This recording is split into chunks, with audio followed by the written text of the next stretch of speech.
यम द्वितीया के दिन जो भाई अपनी बहन के हाथ से मस्तक पर भाल पर तिलक करवाएगा वो यम की कैद कभी नहीं जाएगा, ये वचन देता हूं तुझे। शनि महाराज ने कहा बहन मैं तुझे वर देता हूं, वचन देता हूं, जो यम द्वितीया का तिलक अपने मस्तक पर धारण करेगा, यम द्वितीया के दिन जो बहन के घर का भोजन ग्रहण करेगा उसको कभी ना 7.5 लगेगा ना कभी ढैया लगेगा। जो बहन के घर का यम द्वितीया का एक निवाला भी ग्रहण कर लेता है उसे ना कभी 7.5 सताता है ना कभी ढैया शनि सताता।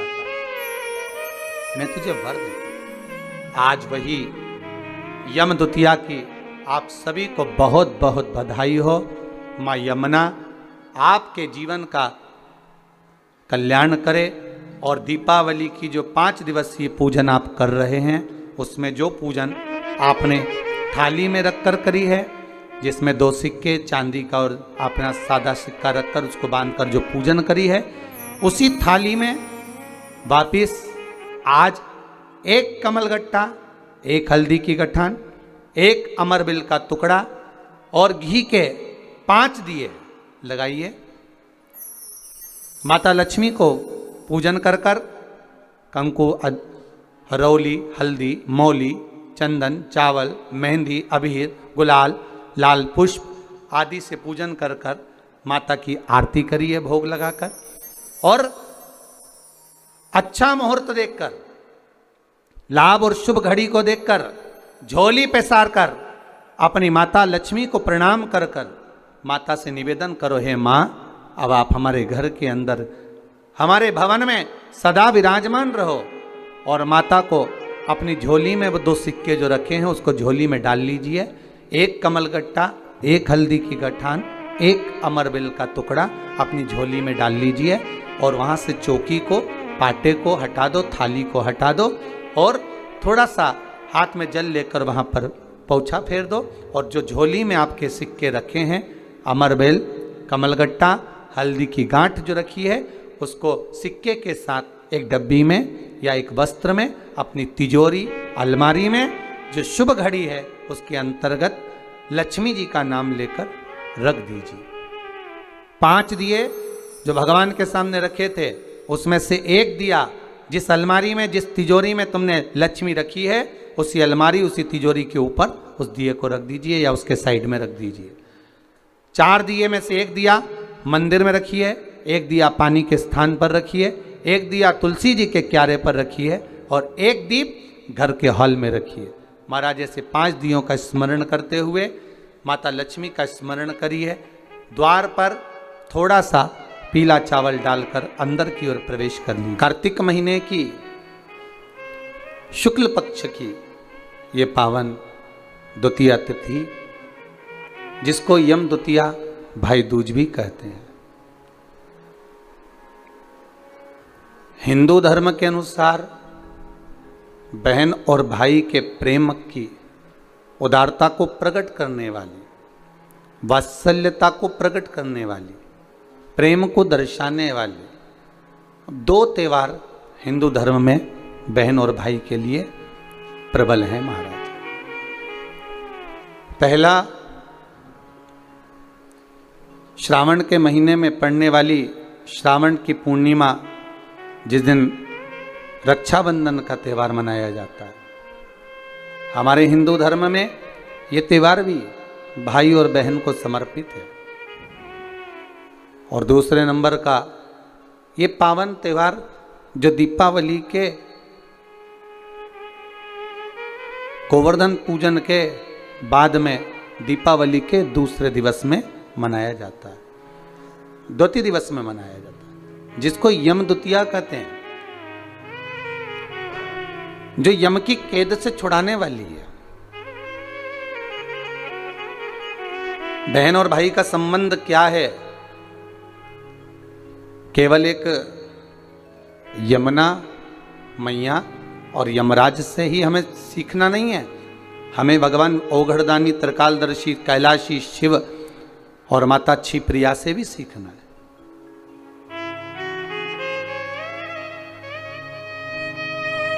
कि मां जगत जननी जगदम्बा माता पार्वती भोजन को तैयार कर कर रख देती हैं।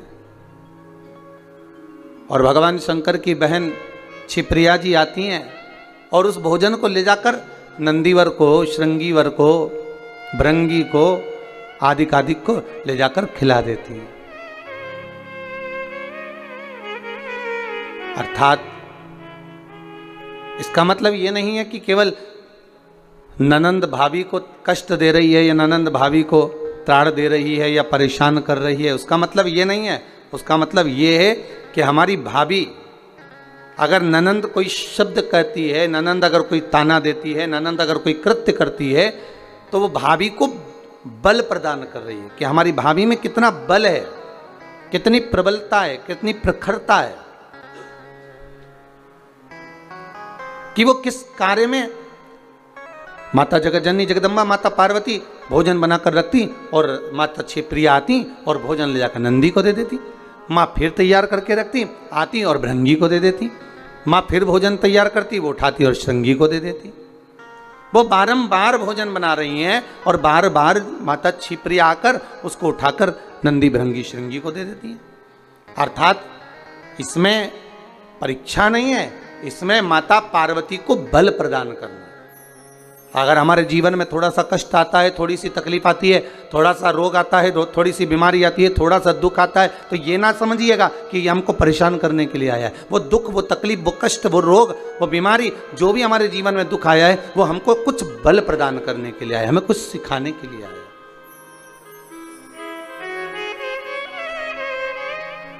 महाराज, संसार का कोई मानव, हमारे अपने संबंधी हो, रिश्तेदार हो, नातेदार हो, कुटुंब वाले हो, कबीले वाले हो, ये अगर हमको कुछ कह रहे हैं, हमको कुछ ताने दे रहे हैं, हमको अपशब्द कर रहे हैं या हमारे ऊपर कमेंट्स कर रहे हैं, हमारे ऊपर कुछ कह रहे हैं, तो ये हमको बल प्रदान कर रहे हैं, हमको सिखा रहे हैं।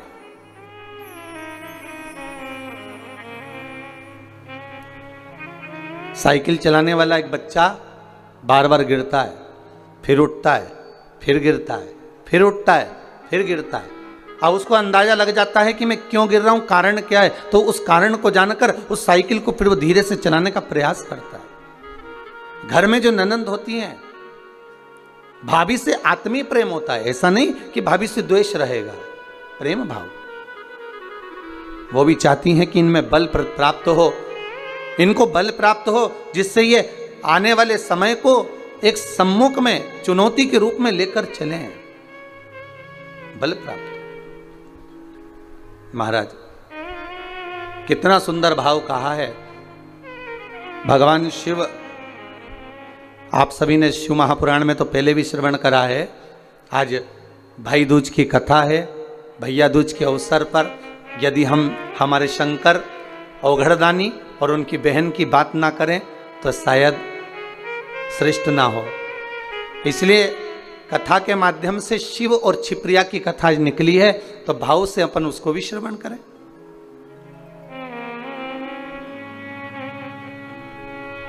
दूषण नाम के राक्षस ने जब चारों तरफ उपद्रव मचा दिया उज्जैनी में, और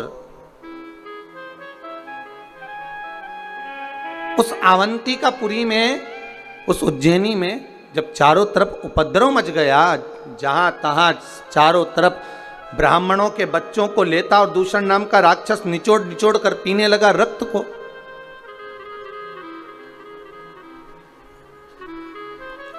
भगवान शिव से जाकर निवेदन करा ब्राह्मणों ने, हे त्रिकालदर्शी, हे कैलाशी, हे अविनाशी, हे भोले बाबा, हे शंभु, कृपा करिए। महाराज, शंभु शरणे पड़ी मांगू घड़ी रे घड़ी, दुख काटो दया करी न दर्शन आपो। जब दूषण नाम का राक्षस परेशान करने लगा, कष्ट देने लगा, ब्राह्मण के बच्चों को निचोड़ कर उसका रक्त पीने लगा, तब सारे ब्राह्मणों ने जाकर निवेदन करा भगवान देव अधिदेव महादेव से, प्रभु कृपा करो। शंकर भगवान बोले मैं इस दूषण नाम के राक्षस का संहार तो कर दूंगा, पर बात ऐसी है कि ये दूषण का जहां रक्त गिरेगा वहां ये और जन्म लेता रहेगा। महाराज 84 बार ये दूषण नाम का राक्षस जन्म ले सकता है, 84 रूप ये धारण कर सकता है। अगर मेरी बहन छिपरी आए, जल के वेग में आए और जहां इसका रक्त गिरे वहां पर जल के वेग से धो दे, तो फिर इसका अवतार नहीं होगा, ये जन्म नहीं लेगा। ठीक है महाराज। माता छिप्रिया से जाकर सारे ब्राह्मणों ने निवेदन करा, हे मां छिप्रा, हे छिप्रिया कृपा करिए, जब दूषण नाम के राक्षस का संहार करने के लिए मेरे देवाधिदेव महादेव जब पधारे, उस समय पर आप आना मां, और उस दूषण नाम के राक्षस का जहां रक्त गिरे वहां उसको जल से धो देना मां। ठीक है। छिप्रिया जी राजी हो गई, अपने भाई के लिए आने के लिए तैयार हो गई। यही होती है बहन, यही होता है भाई। पहले भी कथा में कहा है, आज फिर कहते हैं, केवल मस्तक पर भाई दूज का तिलक लगा लेने से बहन की रक्षा का भार नहीं बढ़ गया। जिस दिन आप एक माता के गर्भ से जन्मे हो, जिस दिन माता के गर्भ से जन्म लिया है आपने, और उसी माता के गर्भ से अगर आपके घर में एक बहन का जन्म हुआ है, बेटी का जन्म हुआ है, उस दिन से रक्षा का भार आपके ऊपर बढ़ चुका है, रक्षा का भार बढ़ चुका है। महाराज दूषण नाम के राक्षस को मारने के लिए मेरे देवाधिदेव महादेव आए, संहार करा, रक्त गिरा। जैसे ही रक्त गिरा, उस रक्त के गिरते गिरते गिरते गिरते 84 रूप उस दूषण नाम के राक्षस ने ले लिए। तब भगवान देवाधिदेव महादेव क्या करें, भगवान शंकर उसी समय पर देख रहे थे कि कैसे मार सकता हूं, और मां छिप्रा ने आकर, मां छिप्रिया ने आकर जल के रूप में अपने भाई के 84 रूप बना दिए, और 84 रूप भगवान देवाधिदेव महादेव के महाकाल राजा के जब हो गए, 84 रूप धारण कर कर उस दूषण नाम के राक्षस का संहार कर दिया। दूषण नाम के राक्षस का संहार करा, काल बनकर मेरे भगवान शिव पधारे तो उनका नाम महाकाल पड़ गया। बोल महाकालेश्वर भगवान की। माता छिप्रिया जल के रूप में बहने लगी, जिनका नाम छिप्रा हो गया। पहले भी आपको कहा है, आज फिर कहते हैं, पूरे विश्व में भारत की भूमि पर इतनी बड़ी राखी कहीं नहीं बनती जो छिप्रा जी के घाट से, माता छिप्रा के पास से देवाधिदेव महादेव महाकाल राजा को बांधी जाती है। महाकाल बाबा को मां छिप्रा की ओर से, मां छिप्रिया की ओर से बांधी जाती है। महाराज ऐसा बहन और भाई का संबंध होता है, केवल एक ये नहीं कि बहन ने अगर कुछ मांग लिया और भाई ने कुछ दे दिया वहीं तक का संबंध है, तिलक लगवाया और 100-500 का लिफाफा दे दिया वहीं तक का संबंध है। नहीं नहीं, इस दूज का नाम है यम द्वितीया। यम द्वितीया का मतलब है सूर्य नारायण भगवान की धर्म पत्नी माता छाया के गर्भ से जो पुत्र उत्पन्न हुए हैं यम, उनके बाद में जो बहन उत्पन्न हुई हैं यमुना जी। महाराज कितना आत्मीय प्रेम होगा अगर यमुना जी का संपूर्ण परिवार देखा जाए, यमराज शनि महाराज, यमुना जी, ताप्ती, कितना कितना सुंदर परिवार है।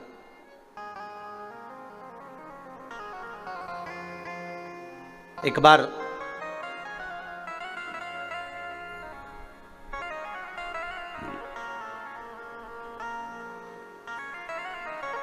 एक मुखिया जी ठाकुर जी की सेवा में लगे हुए थे, और ठाकुर जी की सेवा में लगे लगे मुखिया जी भगवान से रोज लाड़ लड़ाते ठाकुर जी का रोज श्रृंगार करते, ठाकुर जी को नए नए वस्त्र आभूषण धराते, सुंदर सामग्री सिद्ध करके भगवान को सामग्री धरा देते, बड़ा सुंदर साज सजाते। एक बार मुखिया जी की ग्रह दशा पर 7.5 आ गया और मुखिया जी की ग्रह दशा पर जब 7.5 आया, शनि जब लगा, अब मुखिया जी कष्ट में हो गए, परेशान हो गए, बड़े दुखी हो गए, आए दिन बड़े कष्ट में रहते। एक दिन मुखिया जी की आंखों में जब जल भर गया, नैनों में जल भर गया, तब श्री ठाकुर जी महाराज स्वयं प्रकट होकर पूछे, क्यों मुखिया जी आज आपके नैनों में जल भरा हुआ है, बात क्या है? शास्त्र कहता है, शिव महापुराण की कथा कहती है, जब आप शंकर भगवान पर जल चढ़ाएं या ठाकुर जी से लाड लड़ाएं, ठाकुर जी की सेवा करें, ठाकुर जी की अर्चना करें, पाठ करें, पूजन करें, ठाकुर जी का स्नेह लड़ाएं, उस समय पर श्रृंगार करते समय, पूजन करते समय, सेवा करते समय, भगवान की आराधना करते समय आपकी आंखों में जल नहीं होना चाहिए। भगवान की अर्चना करते समय जल क्यों आए, किस लिए?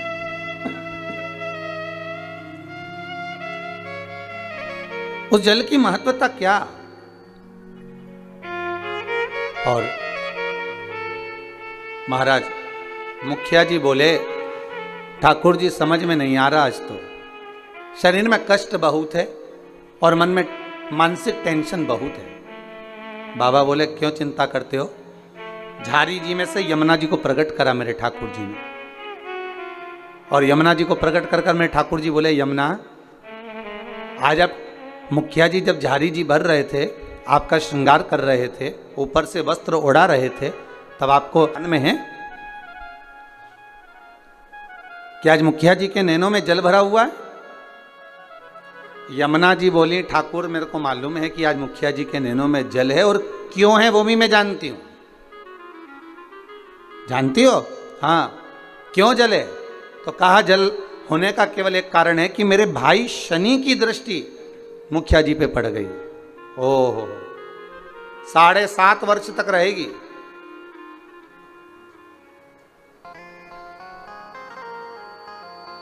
भगवान कृष्ण बोले, यमुना अगर शनि महाराज आपके भाई हैं, हमारे तो साले हैं, यदि बहन बोले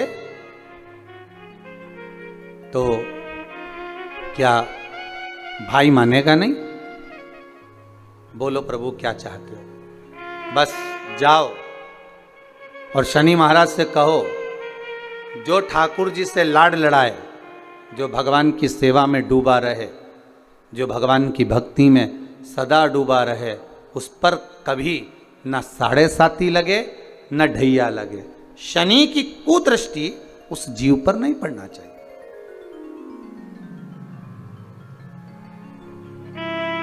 उस जीव पर दृष्टि ना पड़े। ठीक है। यमुना मैया पहुंची सबसे पहले शनि महाराज जी के पास में। शनि महाराज जी से कहा, भैया मेरा निवेदन स्वीकार करोगे? क्या बात है बहन? बस मैं चाहती हूं कि जो लाडले की सेवा करे, जो ठाकुर जी की सेवा करे, जो भगवान की भक्ति में डूबा रहे, उस पर आपकी दृष्टि नहीं पड़े। शनि महाराज बोले, नहीं, ऐसा तो हो नहीं सकता। कर्म का दंड जीव को भोगना तो पड़ेगा, क्योंकि भगवान शंकर ने मुझे दंड अधिकारी बनाया है। जो किया है वो तो भोगना है, चाहे वो संसार का कोई जीव क्यों ना हो। आपको पहले भी कथा में कहा, किसी से मत डरो, पर अपने कर्म से जरूर डरो, क्योंकि कर्म का भोग तो परमात्मा को भी भोगना पड़ता है। महाराज, मत बुरे कर्म कर बंदे, वरना पछताएगा। भगवान की आंखों से तू बच नहीं पाएगा, तू बच नहीं पाएगा। अरे ओ अज्ञानी, मत कर नादानी। अर्थात मानव का यदि शरीर मिला हो तो अपना कर्म श्रेष्ठ करते हुए चलो, श्रेष्ठ कर्म करिए। महाराज शनि महाराज ने कहा ये नहीं हो सकता, ये हो ही नहीं सकता, जो नहीं हो सकता मैं वर नहीं दे सकता। यमुना जी वापिस लौट कर आ गए। समय आया,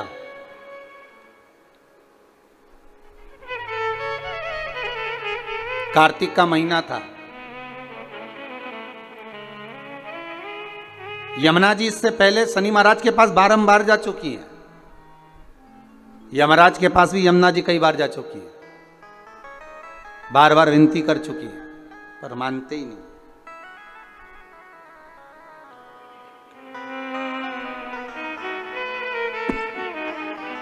कार्तिक का महीना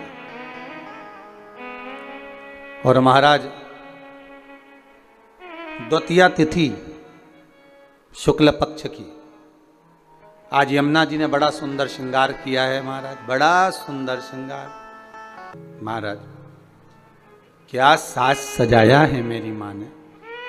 मस्तक पर बोर, कानों में कुंडल, गले में हरवा, हाथों में चुड़ला, सुंदर लहंगा चोली चूंदड़ी माँ धारण करी। बड़ा सुंदर श्रृंगार किया। और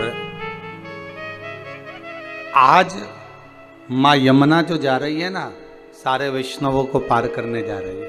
वो कहते हैं हजारों वैष्णव तार दिए, जय जय यमुना मैया, कई पापी पार उतार दिए, जय जय यमुना मैया, हजारों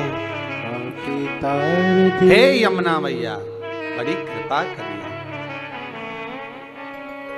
जय जय यमुना मैया, ओ जय जय यमुना मैया, जय जय यमुना मैया, जय जय यमुना मैया, हजारों वैष्णव तार दिए, जय जय यमुना मैया, हजारों वैष्णव तार दिए, जय जय यमुना मैया, कई पापी पार उतार दिए, जय जय यमुना मैया, कई पापी पार उतार दिए, जय जय यमुना मैया।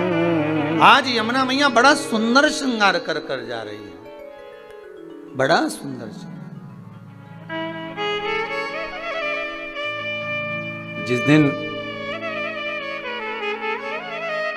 बहन भाई के घर पर जाए या भाई बहन के घर पर आए, उस दिन बहन के चेहरे की चमक ही दूसरी रहती है। हम भाइयों के चेहरे की चमक तो नहीं कह सकते, पर बहनों के चेहरे की चमक कह सकते हैं कि बहन मायके आए या भाई बहन के घर जाए, इन दोनों में बहन के चेहरे की चमक ही दूसरी होती है। और केवल एक बात याद रखिएगा, यमुना मैया केवल अपने कार्य के लिए नहीं जा रही हैं यमराज के पास में, शनि महाराज के पास में। यमुना मैया केवल अपने कार्य के लिए नहीं, कई वैष्णव, हजारों वैष्णव तार दिए, जय जय यमुना मैया, कई पापी पार उतार दिए, जय जय यमुना। केवल अपने कार्य के लिए यमुना जी नहीं जा रही, यमुना जी जा रही हैं संपूर्ण भूमंडल के उद्धार के लिए। सारे देवी देवता के चरणों का दर्शन अगर आप करेंगे तो सबके चरण एक साथ दर्शन होंगे, पर यमुना जी के चरण का यदि आप कभी दर्शन करेंगे तो यमुना जी का चरण एक आगे एक पीछे है। क्यों? क्योंकि यमुना हर पल, हर घड़ी, हर क्षण दौड़ती हुई नजर आ रही है वैष्णवों को जोड़ने के लिए, भक्तों को जोड़ने के लिए।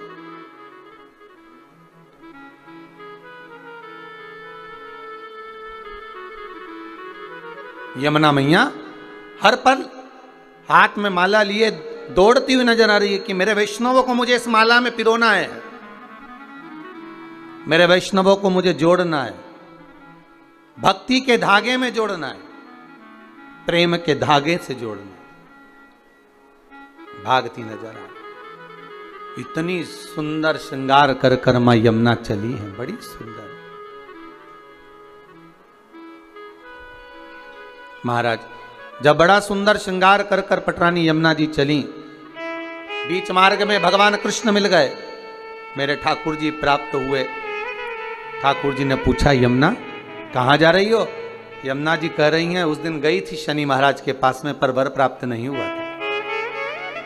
आज कुछ ऐसा करने जा रही हूं जिससे मेरे दोनों भाई मेरे दरवाजे पर आकर मुझे वर देकर जाएंगे, ये मुझे विश्वास है। आपको पहले भी कथा में कहा, अगर मनुष्य का विश्वास प्रबल है, भाव प्रबल है, आस प्रबल है, विश्वास प्रबल है, तो यह पक्का है कि भगवान आता जरूर है।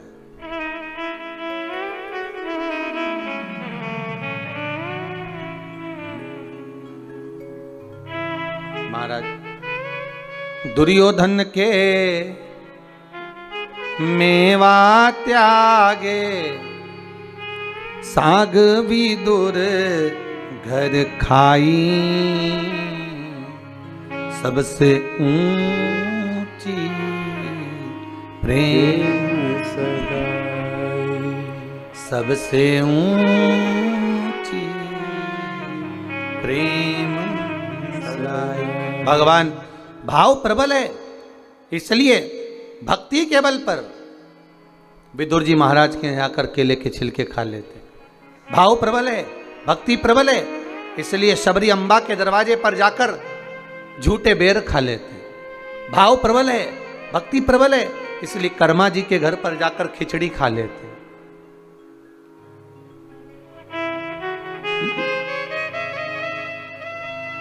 कि भक्तों के घर भी सांवरे आते रहा करो,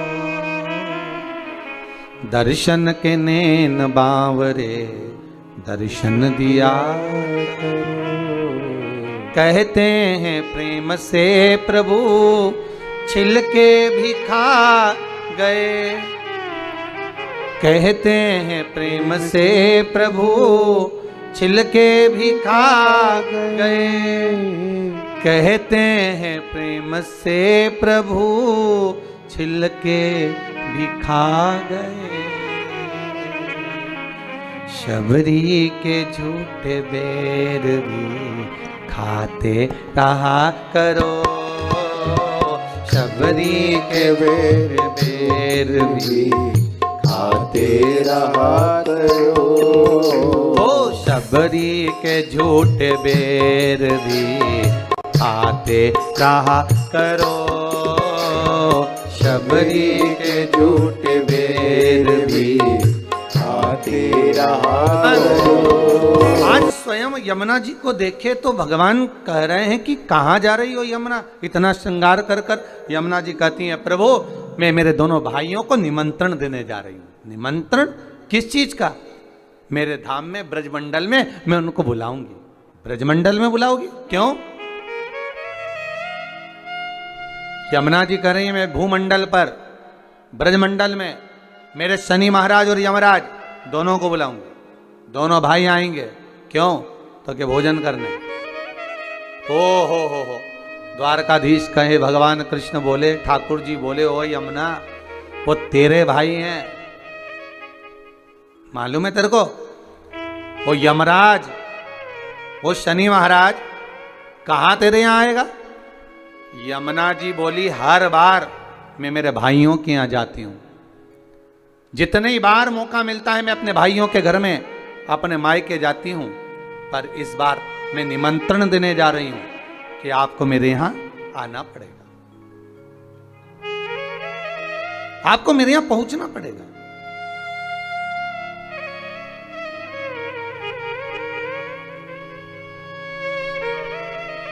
महाराज, यमदूतिया की कथा कहती है, बहन और भाई का संवाद कहता है। एक बूढ़ी मां के 7 पुत्र, 1 पुत्री।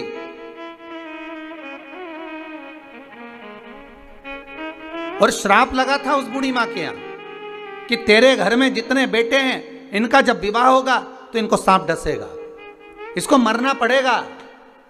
बहन बड़ी दुखी है।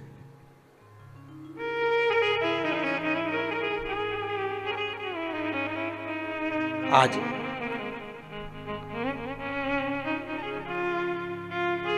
6 भाइयों को सांप डस चुका था।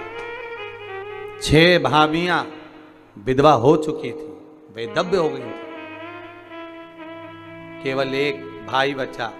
मां ने कहा, बेटा बहन के घर चले जाओ, दूज का तिलक लगवा कर आओ। जाओ। भाई जाए।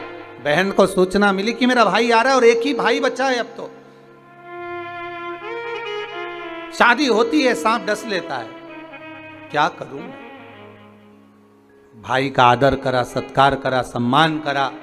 भाई गया, बहन प्रसन्न हुई, पर चिंता एक ही व्याप रही थी कि एक भाई बचा है और उसको भी सांप डसेगा विवाह में। आया समय, शादी पक्की हो गई, विवाह पक्का हो गया, पर मां को भी चिंता और बहन को भी चिंता कि सांप आएगा और उसको डसेगा शादी में। बस विवाह होकर आती है बहू और सांप डस लेता है। बहन के मन में जब भाव प्रकट हो गया तो विवाह का दोष मिटाया कैसे जाए, मन में आ गया, एक काम करती हूं, जहां मेरा भाई जाएगा, भाई का जहां पूजन होगा, उस जगह पर सबसे पहले पूजन बहन का होगा। बहन भाई का स्वरूप धारण कर कर चली। जहां भाई को खड़ा करते बहन वहां खड़ी हो जाती। बारात चलते चलते पीपल के पेड़ के नीचे रुकी तो भाई से कह दिया, धूप में खड़े हो जा, मैं बैठूंगी इस पीपल के पेड़ के नीचे। लोगों ने कहा, कहां धूप में दूल्हे राजा को खड़ा कर रही हो? नहीं नहीं नहीं, ये धूप में खड़ा होगा, छांव में मैं बैठूंगी। फेरे में भाई बैठा तो बहन कहती है, पहले फेरे में मैं लूंगी, पहले फेरे में बैठूंगी। जितने कार्य होते गए बहन अग्रण्य रहती रही। समय आया जब बहू घर में आ गई, सर्प डसने के लिए घर में प्रवेश कर गया। आज भाई को हटाकर बहन उस स्थान पर बैठ गई जहां पर सर्प डसने आ रहा था। बहन को देखा, सर्प ने भी जान लिया कि आज अगर इस भाई को बचाने वाली है तो ये बहन ही है। भाई को बचाने वाली कोई दूसरी नहीं, यही बहन है। आज मां यमुना भगवान कृष्ण से कह रही है, अगर मैं मेरे भाइयों को निमंत्रण देने जाऊंगी, शनि महाराज और यमराज को निमंत्रण देने जाऊंगी, हर बार मैं जाती थी, अब की बार मैं केवल मिलने नहीं, मैं निमंत्रण देने जा रही हूं कि मेरे भाई आएंगे मेरे यहां। मुझे विश्वास है मेरा भाई पहुंचेगा मेरे यहां, ये मुझे भरोसा है। महाराज अगर विश्वास प्रबल है तो परमात्मा आता जरूर है। विश्वास प्रबल है, परमात्मा क्यों ना आएगा? आया। पहुंच गई यमुना मैया सीधे यम द्वार। भाभी खड़ी थी दरवाजे पर। जैसे ही देखा भाभी ने हाथ जोड़कर निवेदन करा, जीजी आई है। क्या बात है यमुना जी, कैसे आना हुआ दीदी? बस भैया को निमंत्रण देने आई हूं मैं। अच्छा, किस बात का? बस कार्तिक महीने की शुक्ल पक्ष की द्वितीय तिथि है, मैं चाहती हूं उस दिन मेरा भाई मेरे दरवाजे पर आए।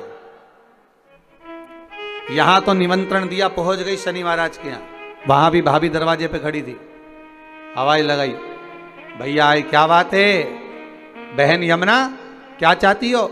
यमुना जी कहती हैं, भैया आपको निमंत्रण देने आई हूं, आपको आना पड़ेगा मेरे यहाँ। ठीक है। दोनों भाइयों ने, यमराज और शनि महाराज ने विचार कर लिया कि बहन के घर जाना है।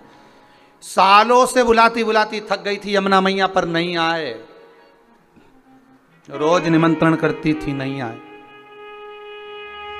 पर आज जो निमंत्रण दिया गया है, आज जो निमंत्रण करा गया है, वो निमंत्रण यमुना जी ने दोनों भाइयों को बुलाने के लिए किया गया। आइए, और आए शनि महाराज और यमराज स्वयं पधारे ब्रजरज में, ब्रज की भूमि पर, ब्रजमंडल में। जैसे ही भोजन करने के लिए बैठे, बहन ने तिलक करा। तिलक करा तो यमराज पुकार कर बोले, शनि महाराज और यमराज, जी जी बोल, तुझे क्या चाहिए। इतने में यमुना जी की आंख से अश्रु की धार बह रही। अश्रु की धार। जो कभी मंत्र का जाप ना करे, जो कभी स्मरण ना करे, जो कभी भगवान की अविरल भक्ति में ना डूबी हो, वो सूप न खाको। भगवान ने नाक काटा और भगा दिया।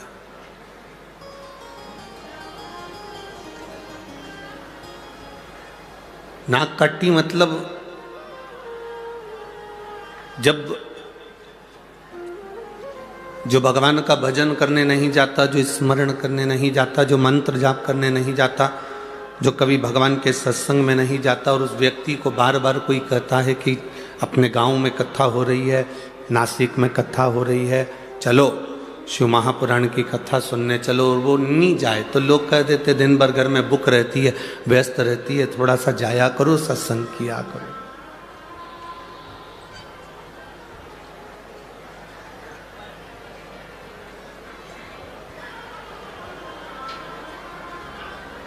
नाक कटे हुए व्यक्ति की सुनार की दुकान पर कोई काम नहीं है।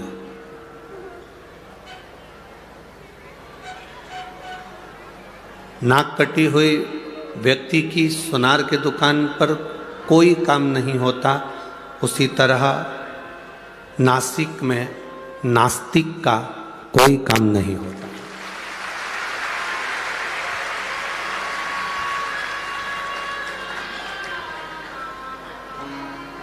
अगर गोदावरी के तट पर आप रह रहे हैं, नासिक की पवित्र भूमि पर आप रह रहे हैं, इस कपालेश्वर महादेव त्र्यंबकेश्वर बाबा की इस पवित्र भूमि पर, इस रज पर आप निवास कर रहे हैं, तो आपका भाव परमात्मा के प्रति होना चाहिए, और वो भी शुद्ध होना चाहिए।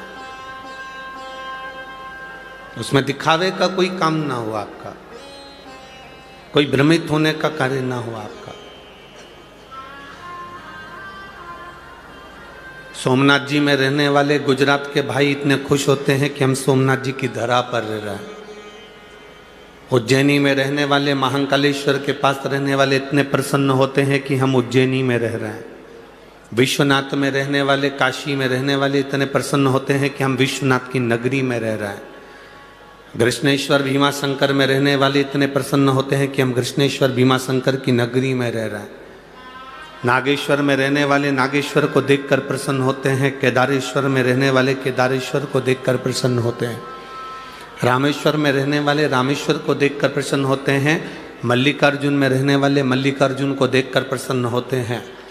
पर 12 ज्योतिर्लिंग में जो प्रसन्नता है, उससे 1000 ज्यादा गुना प्रसन्नता त्र्यंबक की भूमि में होना चाहिए, क्योंकि मैं ब्रह्मा विष्णु और महेश तीनों हूं।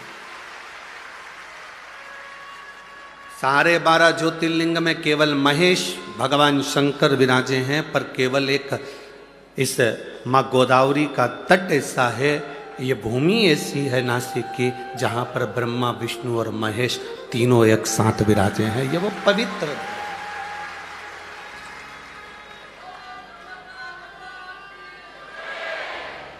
ये वो पवित्र भूमि है जिसमें त्र्यंबकेश्वर बाबा विराजमान। जिस भूमि का मात्र स्पर्श, दर्शन हमारे जीवन को सार्थकता देता है। 12 ज्योतिर्लिंग का दर्शन करिए, सोमनाथ जाइए, मल्लिकार्जुन जाइए, केदारेश्वर जाइए, रामेश्वरम जाइए, उज्जैनी जाइए, विश्वनाथ जाइए, कृष्णेश्वर भीमाशंकर जाइए। 12 ज्योतिर्लिंग का दर्शन करोगे, प्राण छूटने के बाद में शिव धाम मिलता है, कैलाश मिलता है। माइक कौन बंद करो।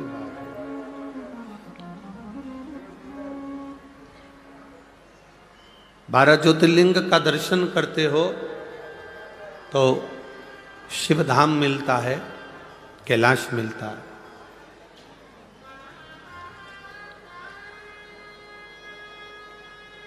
पर 12 ज्योतिर्लिंग का दर्शन करने वाला व्यक्ति सारे ज्योतिर्लिंग का दर्शन करने के बाद जब त्र्यंबकेश्वर की पवित्र भूमि पर आता है और त्र्यंबक बाबा का जब दर्शन करता है तो उस व्यक्ति को केवल एक कैलाश नहीं मिलता, उसके सामने ऑप्शंस रख दिया जाता है कि आप ब्रह्मलोक में रहना चाहें, चाहे वैकुंठ में रहना चाहें, चाहे कैलाश पर रहना चाहें।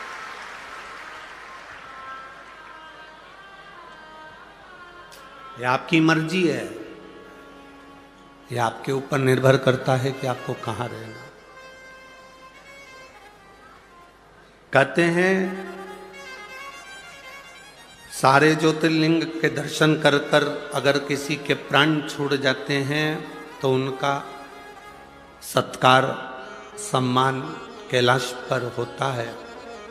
पर मान लो जो व्यक्ति 12 ज्योतिर्लिंग का दर्शन नहीं कर पाया और एक त्र्यंबकेश्वर की पवित्र भूमि पर आ गया और त्र्यंबक बाबा का दर्शन भूल से भी अगर उससे हो गया तो जब उसके प्राण छूटते हैं तो ब्रह्मा और विष्णु उसके लिए फूल की पुष्प की रंगोली डालते हैं कैलाश धाम तक जाने के।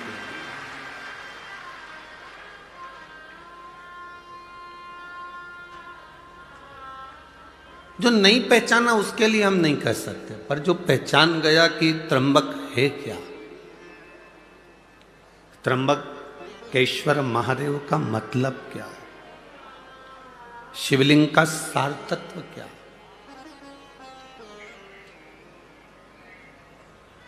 शंकर भगवान की अविरल भक्ति का फल क्या है। जो नहीं जाना वो अनजाना, जो जान गया वो ज्ञान।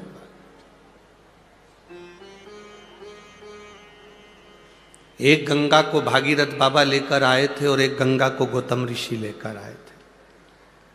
एक गंगा भगवान शंकर की जटा से निकली, कलकल कर कर उत्तर में बह गई, और एक गंगा गौतम बाबा के कहने पर शंकर भगवान की जटा से निकली और दक्षिण का कल्याण कर कर बह गई।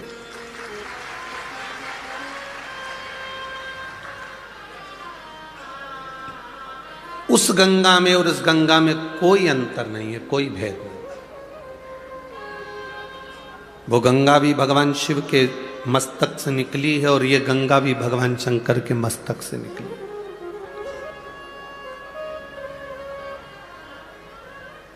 पर कई लोगों की बुद्धि में ये भरा हुआ होता है दूर के ढोल सुहावने लगते हैं, दूर के ढोल सुहावने लगते हैं। और शिव महापुराण की कथा तो एक बात हमेशा कहती आई है, आपके नज़दीक में जो शंकर का शिवालय है, आपके नज़दीक में जो शंकर का मंदिर है, शिवालय है, शिवलिंग है, आपके जीवन में अगर दुख है, कष्ट है, तकलीफ है, तो पहले अपने घर के नज़दीक में जो शिवालय है, शंकर का मंदिर है, पहले जल वहाँ चढ़ाओ, पहले जल वहाँ चढ़ाइए।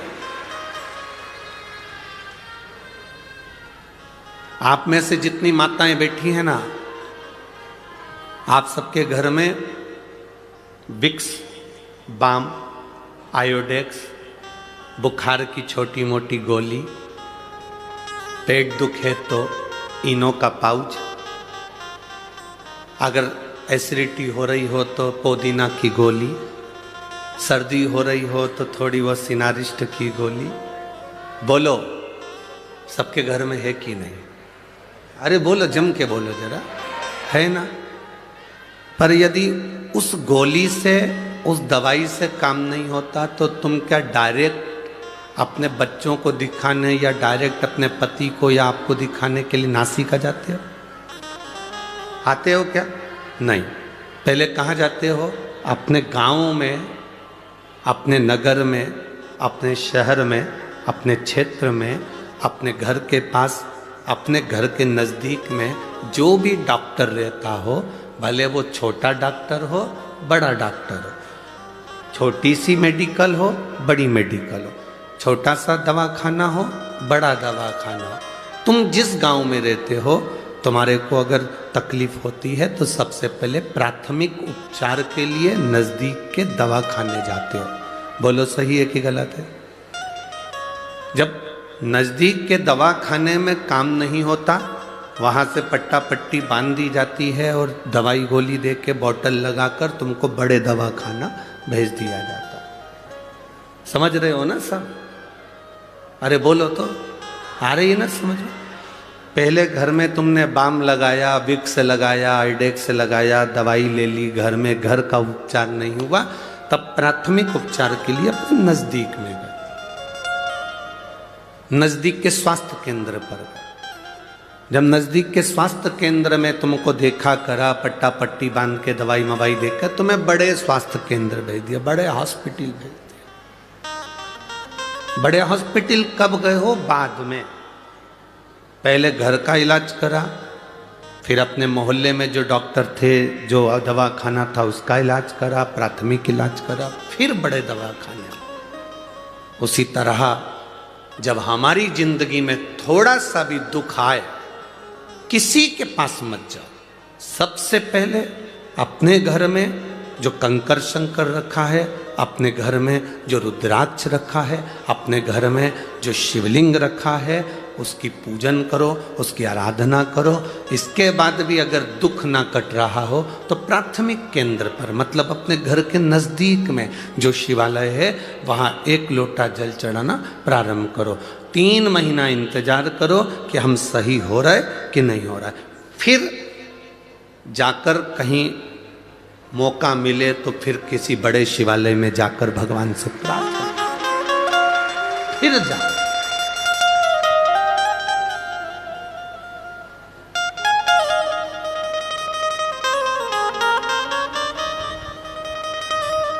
ब्रह्म में नहीं पढ़ना।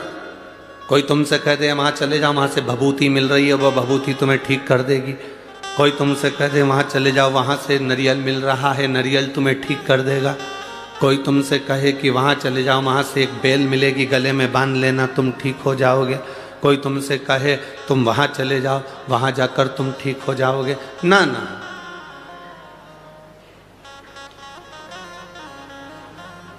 पहले अपने घर में जो शिवलिंग है, अपने पड़ोस में, अपने आसपास में जो शंकर का स्वरूप है, उसको भजो।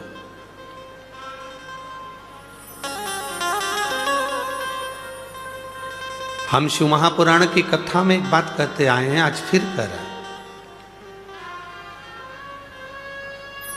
आपको भीड़ बढ़ाने जाने की जरूरत नहीं है। कथा करवाने वाले टेंट लगा लगा के कल भी बहुत टेंट लगाया, आज भी बढ़ाएंगे। टेंट लगा के परेशान हो जाते हैं आप लोग, इतनी संख्या में आ जाते हो कि टेंट वाला पहले ही हाथ ऊंचा कर देता है, अब हमारे पास बिल्कुल नहीं है, अब हमारे पास है ही नहीं। हमारा तो निवेदन है, पहले आप घर में टीवी पर जब कथा है आसन लगाकर सुनो, दिल से बाबा से प्रार्थना करो। जिस दिन बाबा आपकी झोली में खुशियां भर दे, उस दिन शिव महापुराण की कथा में जाकर बैठ जाओ। कथा का स्तर एक पत्र आया है,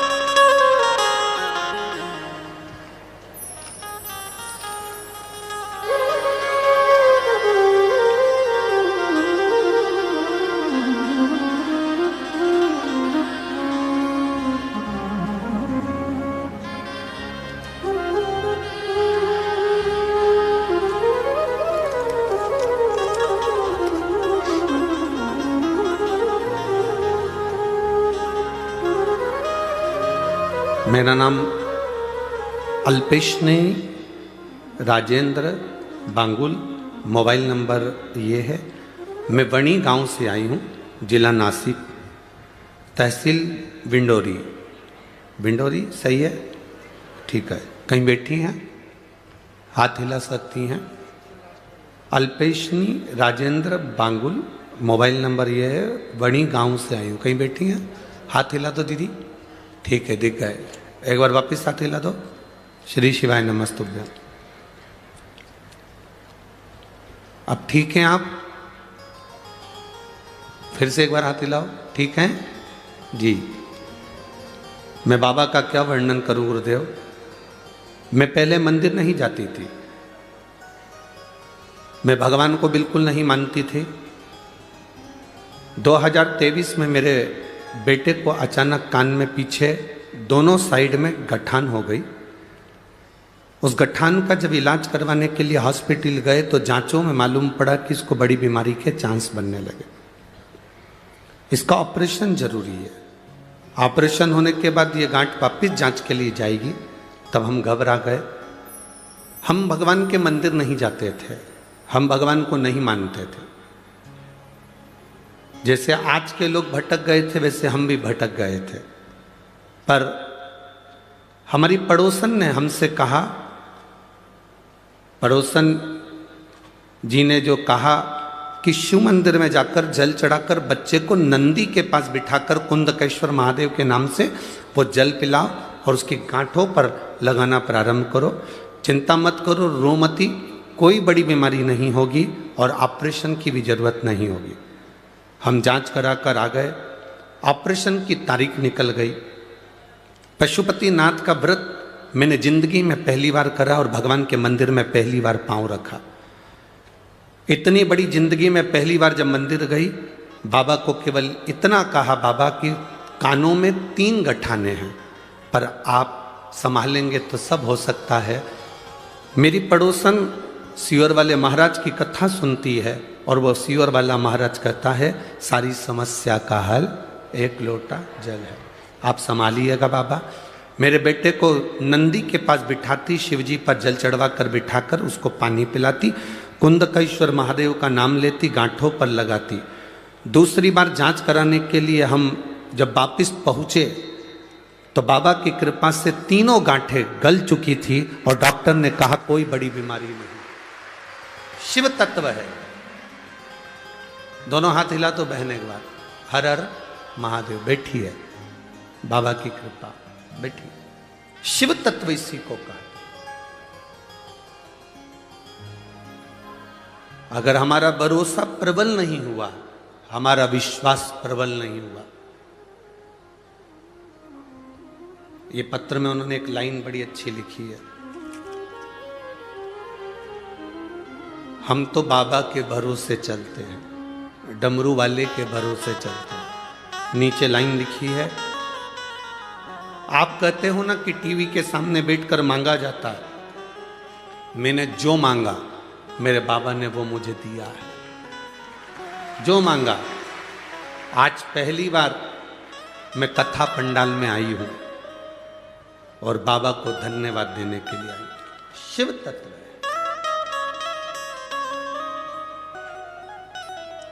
आप जिस भरोसे में रहें, विश्वास को दृढ़ी बनाकर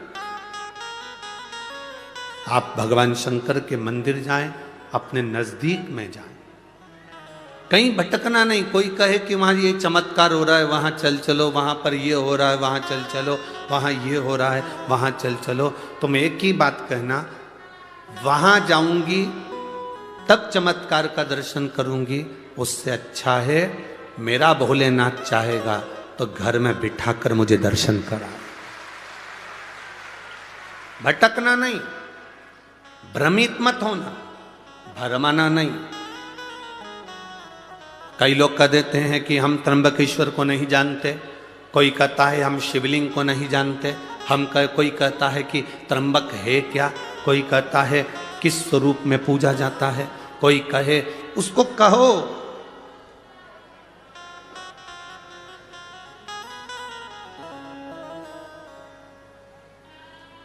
जो माता का दूध पीकर पैदा होता है, जो माता का दूध पीकर बड़ा होता है, वो कभी महादेव पर उंगली नहीं उठाता। जो बोतल का दूध पीकर पैदा होता है वो महादेव पर उंगली उठाता है। सनातन धर्म पर, इस राष्ट्र पर उंगली उठाने वाला वही व्यक्ति होता है जो थैली का और डब्बे का और बोतल का दूध पीकर बड़ा होता है। जो मां का दूध पिया होता है वो कभी उंगली नहीं उठाता। भारत की एक एक माता संस्कार की जननी है। जो अनसुईया मैया ब्रह्मा विष्णु महेश को बच्चा बना देती है, जो मां जानकी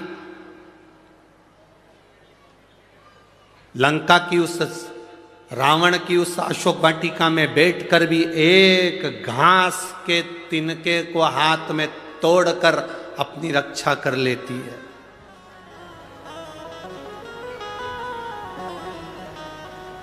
अरे दुनिया के लोग हंसते हैं, कहते हैं एक छोटा सा घास का तिनका और रावण उससे डर गया। रावण छोटा सा घास का तिनका। जब रावण आता था तो सीता उस रावण के सामने वो घास का तिनका हाथ में रखकर बैठ जाती थी और रावण उस घास के तिनके से डरता था। घास के तिनके से रावण डरता था। ऐसा क्या था घास के तिनके में? घास के तिनके में ऐसा क्या था? सीता मैया पृथ्वी से जन्म ली है, मां जानकी भूमि से पैदा हुई है और घास भी जम के बोलो जरा, भूमि से पैदा हुआ है। तो घास सीता जी का कौन हुआ? जम के बोलो जरा। भाई, एक नारी अपने पति के साथ जाती है तो भी उसको भय लग सकता है, पर एक नारी जब अपने भाई के साथ जाती है तो कोई भय नहीं लगता। नारी को भय पति के साथ भी हो सकता है, उसके मित्रों के साथ भी हो सकता है, देवर जेठ के साथ भी हो सकता है, सास ससुर के साथ भी हो सकता है, पर नारी को, स्त्री को भय अपने भाई के साथ कभी नहीं हो सकता। अपने भाई के साथ नहीं हो सकता। इसलिए सीता जी घास के तिनके को तोड़कर अपने पास में रख लेती थी और सीता जी को यह ज्ञान था कि मैं भूमि से हुई हूं, ये भूमि से घास हुआ है, ये मेरा भाई है और जब तक मेरा भाई मेरे साथ में है तब तक रावण निगाह उठाकर नहीं देख सकता। ये मेरा भाई मेरे साथ में है, रावण की इतनी सामर्थ्यता नहीं कि मुझे निगाह उठाकर देख ले, क्योंकि मेरा भाई है।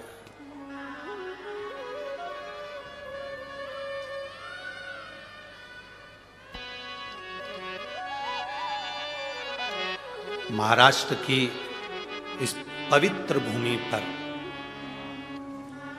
महाराष्ट्र की इस पवित्र धरा पर छत्रपति शिवाजी महाराज की ये पावन धरा, बाला साहेब ठाकरे जी की यह पवित्र भूमि, जिस पर विधर्मी केवल बाला साहब ठाकरे एक बार निकल कर चले जाते थे तो विधर्मियों ने अपने अपने कमरे छोड़कर बाहर भग जाते थे। आज उस भूमि पर जरा विचार करिए, हम असुरक्षित कैसे नजर आए।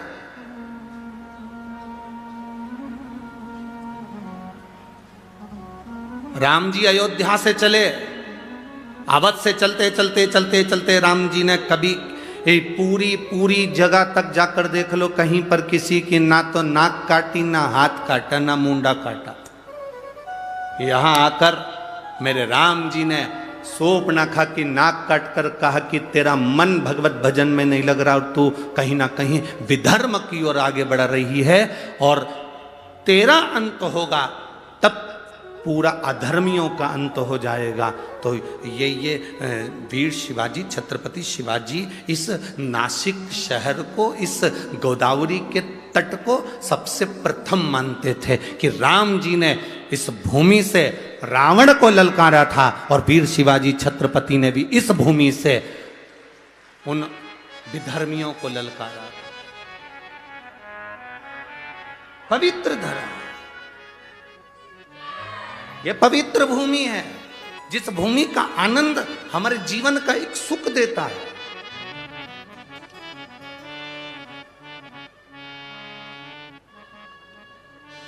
दुनिया के लोग कहते हैं तुमसे कि अगरबत्ती मत लगाओ मंदिर में, बास होगा। दुनिया के लोग बाद में कहेंगे कि दिया मत लगाओ, दिक्कत होगी। कितनी विचित्रता है, कितनी विडंबना है, हम कितना भटक रहे हैं। भगवान की भक्ति से हम दूर होते चले जा रहे हैं। आज का व्यक्ति मेहनत करना नहीं चाहता, और शिव महापुराण की कथा कहती है कर्म प्रधान है। शिव पुराण की कथा कहती है कर्म पूरा करो। इस व्यासपीठ पर बैठकर आज तक हमने ये बात नहीं कही होगी आपसे कि आप हमारे पास में आके बैठना, हम तुमको कहीं से गड़ा हुआ धन निकाल कर दे देंगे, या आप हमारे पास आना हम तुमको रोग मुक्त कर देंगे, हमारे पास आना तुम्हारा दुख मिट जाएगा। ये कभी आज तक नहीं कहा इस व्यासपीठ से, क्योंकि हमको अगर दुख आता है तो हम भी महादेव की शरण जाते हैं। आपको भी दुख आए तो महादेव की शरण जाए। राम जी की जिंदगी में दुख आया, वो महादेव की शरण में गए। भगवान कृष्ण की जिंदगी में दुख आया तो महादेव की शरण में गए। 16,108 रानियां भगवान कृष्ण की थी और एक भी संतान नहीं थी। तब गर्गाचार्य बाबा से कहकर शिवलिंग का पूजन करा, एक एक रानी के साथ 11-11 दिन तक। 1 लाख से ज्यादा भगवान कृष्ण के घर में संतान की प्राप्ति हुई शिव की कृपा से। ऐसा कोई बता दो देव हो, ऐसा कोई असुर का नाम ले लो जो शंकर की आराधना ना करा। रावण शिव की आराधना करते थे, कंस शिव की आराधना करते थे, महिषासुर शिव की आराधना करता था, तारकासुर शिव की आराधना करता था, जटासुर शिव की आराधना करता था। ऐसा कोई असुर बताओ जो शंकर की आराधना ना कराओ। ऐसा कोई देवता बताओ जिसने शिव की आराधना ना करी हो।